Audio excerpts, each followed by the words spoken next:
But to know exactly what changes during this new story of the Brothers' War, we must first learn what actually took place, or at least the knowledge we're left with on Dominaria's written history. In today's video, we will discuss the complete history of the Brothers' War, what led to the events of this conflict, as well as its consequences, answering the question, what exactly was the Brothers' War?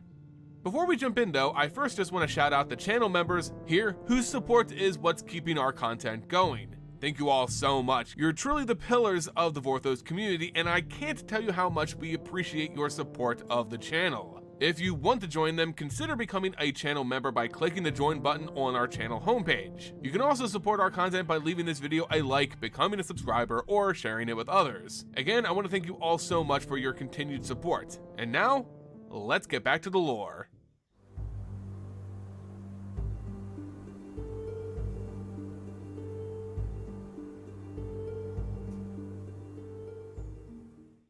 Urza and his brother Mishra were born in the year 0 AR, an abbreviation of Argivian Reckoning, the dating classification used in Magic the Gathering that's an ode to the importance of these two brothers, as it was specifically noted by scholars of New Argive.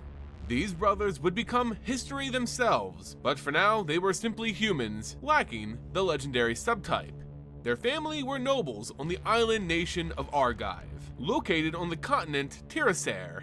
While not much is known about their early childhood, it is noteworthy to mention that the brothers' mother passed away while they were very young, while their father remarried another woman of noble descent. While their stepmother remains unknown, it was known that she treated them very harshly. Someone showed up to fight us. 10 years after the birth of the brothers, their father contracted an illness, leading to the brothers being sent to the human archaeologist, Tokasia, a friend of the family, whom would be prominent in the future the brothers would soon be part of.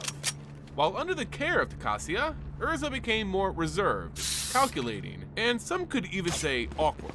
On the contrary, Mishra became more assertive, seeking action over diplomacy, traits characterized by their mana alignments, Urza being mono blue and Mishra being a combination of blue, black, and red. Tokasia taught the brothers about the Thran, a race of humans long extinct who were unparalleled in technology and artifice, a kingdom that had long since disappeared from Tirasair, leaving only archaeological clues as to how they accomplished their feats. While the history of the Thran was unknown to them at that time, the desert the brothers excavated was full of their two colossal personalities. Urza would enjoy the self-isolation and the requiem of silence of tinkering with the artifacts found in their dig sites. Mishra, being the hands-on kind of guy he was, preferred to be one in the enemy field remaining. with the diggers, excavating and finding the B. artifacts that Urza would then examine himself.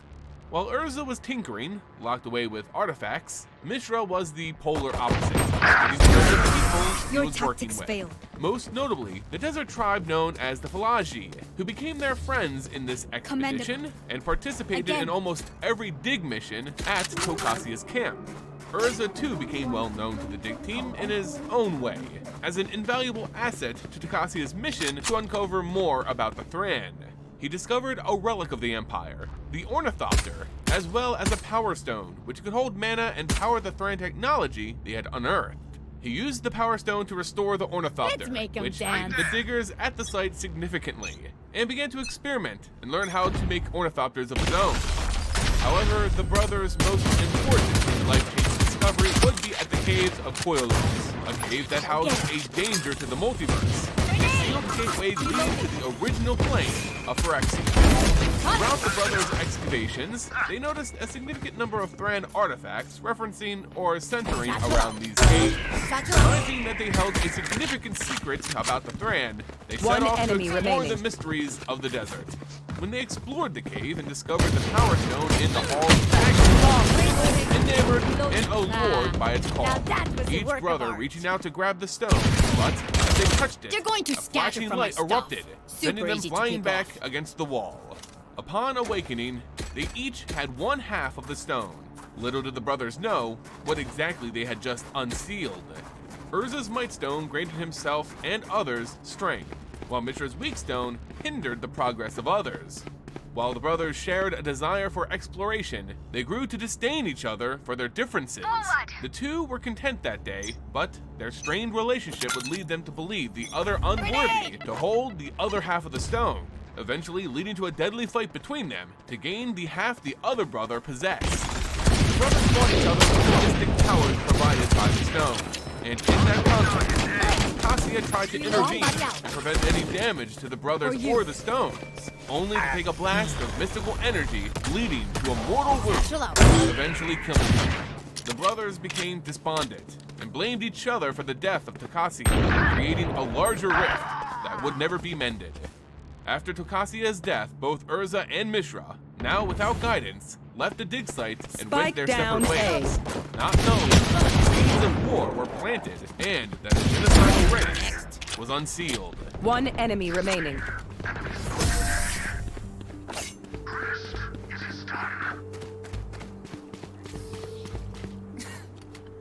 Well, I reckon morale's The death gonna of be Tokassia pretty weighed low heavily over there. on both of the brothers' minds. With Mishra fleeing into the desert after his scuffle with Urza, Urza was left to ponder the ramifications of this fight and how it could affect the greater future. Eventually, he decided to leave the Argivian expedition, knowing full well that he was unable to lead others without Tokassia's wisdom or diplomacy. The nomadic Falaji tribe had become increasingly more aggressive, distrustful of both magical and artificial technology. They saw the expedition as sacrilegious, to the point that any more incursions would be met with hostility. Urza travels to the nation of Yotai, as he opposed to returning home to Argive. Here, he sought employment from the clockmaker Rusta, and became his apprentice in the capital city of Krug. Down, B. He buried himself in the toils of modern marvels and artifice, as opposed to dealing with the disdainful actions of the past. The uses of time continued to play their strings, bringing another entity into Urza's life. This time, it was the Princess Kayla, the daughter of the King of Warriors and sovereign princess of Krug. He had sought a fix for her prized music box, something of which Urza fixed in an instant, enthralling Kayla and thus beginning a prominent relationship for these two. But Kayla's affections weren't only hers to dictate. Days later, the warlord of Krug had issued a challenge, one that would see its winner gain a prominent seat in society along with the hand of his daughter. You're dead! That right would go to the strongest man in Krug, one who is capable of moving a giant 30 seconds jade left. statue. Whomever could do planted. this feat would be married to Kayla. While simpler men acted on brute force and strength to move this statue, Urza used his wits to conquer the challenge. Urza at first had no desire to win Kayla's heart, but upon closer inspection, Urza discovered that the warlord possessed the Jalum Tome, a volume that held grand secrets One that he had enemy never remaining. uncovered while on Tokassia's expedition. Returning to the site of the challenge months later, Urza brought a newly constructed artifact. This was the Impressive first wiring. prototype of his Avenger, mechanical warriors he would later use to fight in the war, strong enough to pass the warlord's test. Urza told the warlord that strength of Last muscle player is not standing. the only Clutch. but unwavering intellect and artifice skills made many things possible. I'm a The warlord human was not monster. convinced simply because I mean a it in a machine good way, I statue. swear. It took the promise of many more inventions, such as the ornithopter, for Urza to become part of the royal family. Urza was promoted to Lord High Artificer, married to Kayla, and became enamored by all the machines and study material presented to him, including the resources of the Jalum Tome. Locked in his study, he would ignore his new wife for weeks, pursuing greater knowledge and perfecting his craft. He made amulets that could heal, more efficient ornithopters, and stronger military weapons. To help him, Urza takes on an apprentice by the name of Thanos. The young man has proven himself as a promising artificer by displaying his understanding of organic themes and One ability enemy to remaining. translate those into artifice. Urza took Thanos under his wing. Everyone was happy, with the exception of Kayla, who grew to hate her husband for being so enthralled with his work, leading him to neglect her.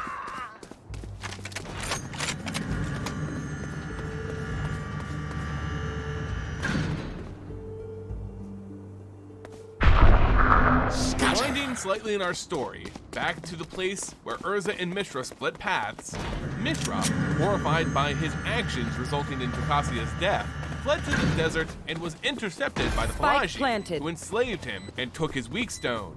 He was forced to do manual labor until one of the leaders of the tribe recognized him as the former apprentice of Tokasia. Though he was still very much a slave, Mishra was allowed to advise the Qadar's son, who would grow to rely on his advice.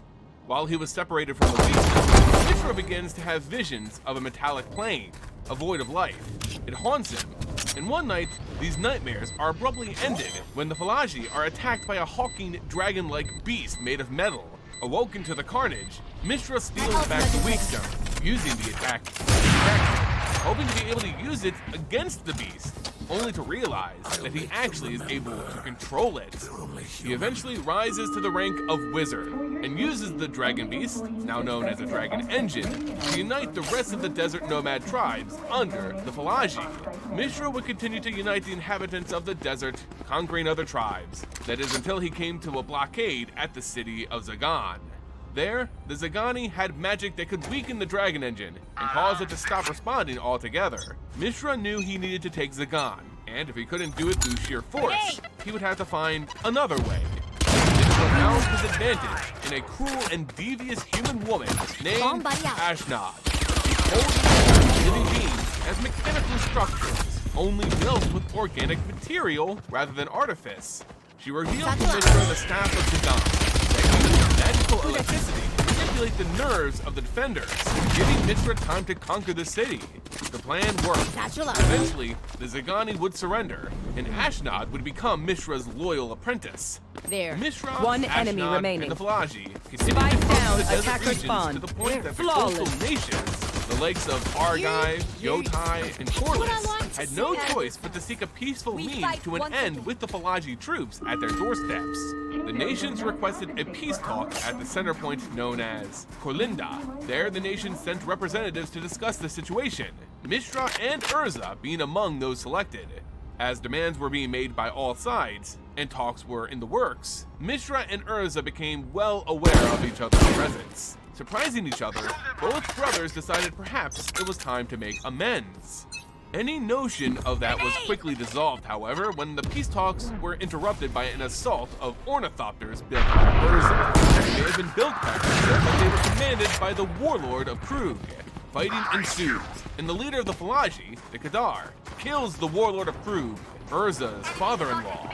The assault sees the Falaji retreating to the desert, as the events convince Mishra that Urza had no intention of ever letting bygones be bygones. Down mid. One Mishra enemy then remaining. vows to end the brothers' scuffle once and for all. After this, the first round of chai is on me. We know what we're doing. Trust each other and we'll be fine. Despite all-out war brewing, Urza, now the de facto leader of Yotai, meets with Mishra one more time to attempt peace. During the night, however, Urza finds Kayla half naked with Mishra, Mishra attempting to get Urza's half of the stone that Kayla had stolen. Meanwhile, the Falaji commandos and Mishra's dragon engines were rampaging and massacring the people of Krug. You want to slaughtering play? Men, Let's play. women, and children. There would certainly be no more peace. The walls were eviscerated, the city destroyed. Urza could only try to create a safe passage for Krug citizens to flee. The war machines and the Falaji conquered Krug in 27 AR, and with the fall of diplomacy, the Brothers' War had begun. The Brothers' War lasts for about 4 decades, each side building stronger and fiercer machines of war, devastating the continent of Karathir. Urza builds alliances between Argive, Yotai, and Corliss. Enemy remaining. Becomes the de facto leader of this alliance, promoting an air of power and confidence in his artifice. Not to be outdone, Mishra becomes the leader of the Falaji, as they continue their warpath through the continent, capturing city-states and forcing them to bend to their rule. Urza constructed a defensive line along his boundaries of towers and fortresses, devastating the economy and local wildlife in the process. To add more to his defensive arsenal, he also constructed weapons of war, such as mines, automatons, and anything else his mind could conjure.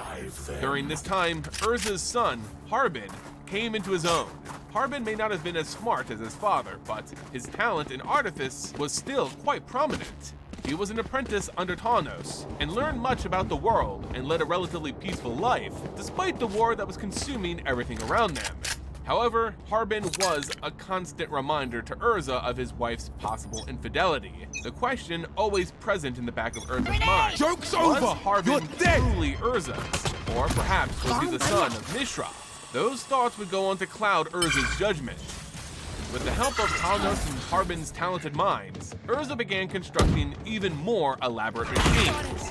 Just as Mishra's forces began to arrive at the borders of Argon, Mishra immediately attacked, and within hours, suffered a resounding defeat at the hands of the construction the three artificers made.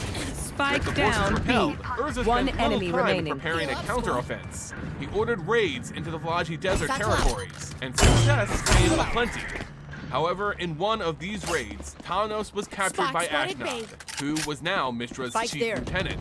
Tanos was able to escape, but while he was busy skulking around, Urza had discovered Ramos, a dragon engine that Mishra had Occupational controlled. hazards aside, Just I do as quickly love as how he much you found and travel. reprogrammed it, he lost control, and Ramos was gone. Harbin had discovered Argoth, a continent of unparalleled natural resources. With Valaji and Argivian lands distraught and barren, Urza would travel to Argoth to seek their aid. As is the case with many wars, irony followed Urza to Argoth in the form of his brother Mishra. Mishra wasn't sitting idle during this time. He had grown to hate Urza, so much so that he saw any path to victory.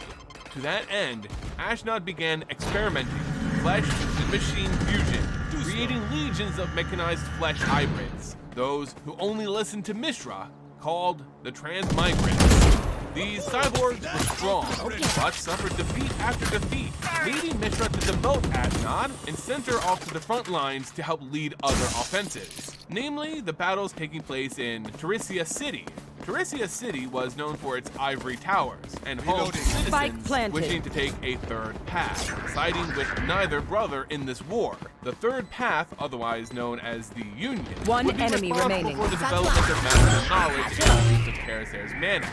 They also possessed the ancient Thran artifact that would later be known as the Golgath's Silex. Ashnod's woes would not end there, because the fanatical cult that worshipped the Phyrexian demon Gix would provide evidence to the maddened mind had betrayed him, forcing her to be exiled.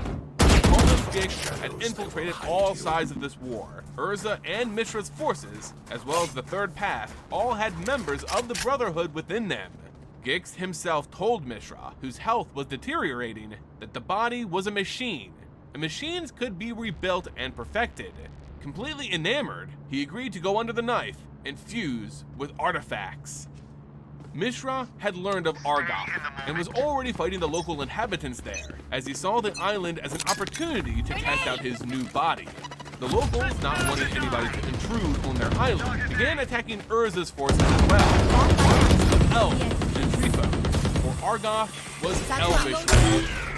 One night, Argothians attacked Urza, Spike down B. though the One Argothians enemy remaining. Urza and his allies were sorely beaten, leading Now, Mishra to please, see this as the ease it, perfect Tay. opportunity to remove his brother from the board state. Although Last the smarter round decision before the would have been switch. to retreat, We Urza cannot in his keep our goods arrogance after would this. not. Bend Seeing all. this as the be-all, end-all fight, he stood his ground and vowed this to be the end.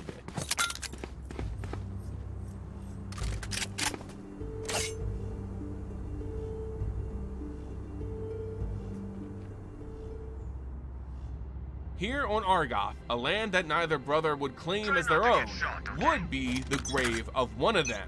Heartbeats slowed. The crescendo of silence echoed through the field, and with one motion of Urza's hand, a charge was ordered. Armies clashed, Spike down no A. blood would shed. 60 years of fighting would end tonight. With regret in his heart, Urza fought. One Seconds of enemy engaging, remaining. the armies turned on each other. It was utter chaos. Mishra's dragon engine betrayed and routed the Ashnod's transmigrants. Urza's automatons sent his apprentices' clay soldiers back to the earth Switching as sides. neither army obeyed commands. Within What this will it be calamity, this time? a Have truly any horrific patterns sight emerged? approached Urza, his brother Mishra. Wielding their respective stones, they engaged in battle. In mere seconds, a war of 60 years ended with a mortal blow dealt to Mishra.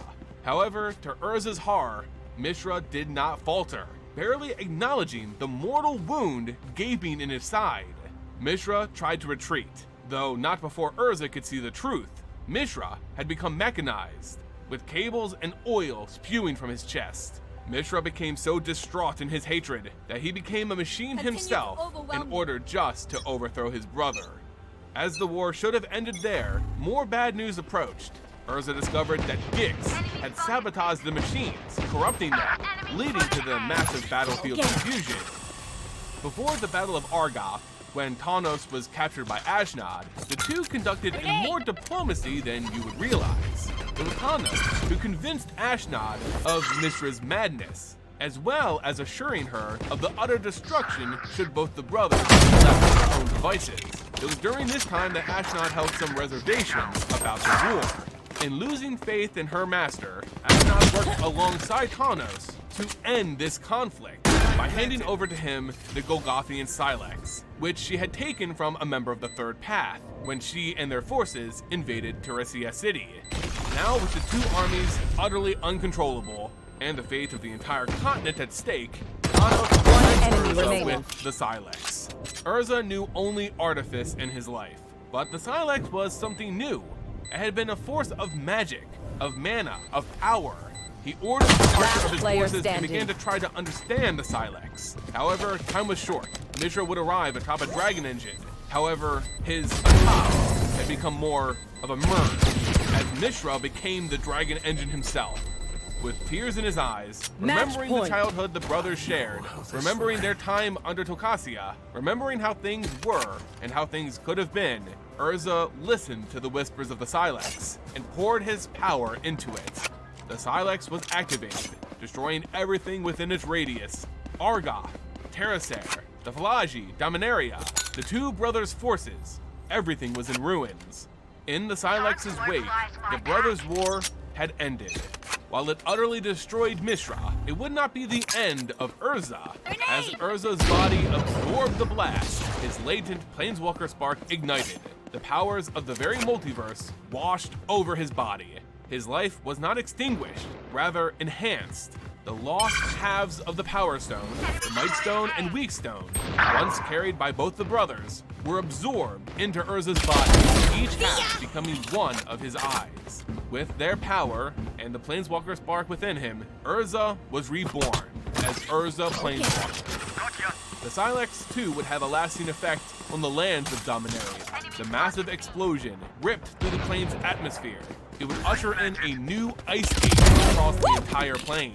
Temperatures dropped, cold winds blew, as Dominaria would enter in the coldest parts of its history for countless years as a result of the Silex's use. With that, the Brothers' War was at an end. The traces of Phyrexia's corruption on Dominaria wiped clean by the Silex's blast and laid dormant for many more years after that. However, that is merely history. And as we look on the story of Magic the Gathering now, with Teferi heading back in time, this history could very well be rewritten. And there you guys go, the complete history of the Brothers' War as it happened in MTG's history.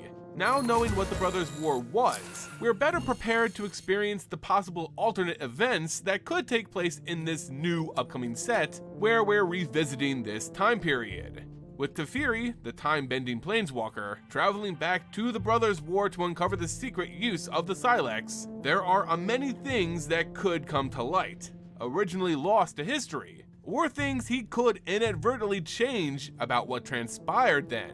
That's all still left to be known, but make sure you become a subscriber and tick that notification bell to catch our videos on the Brothers' War as it happens. Now I turn to you.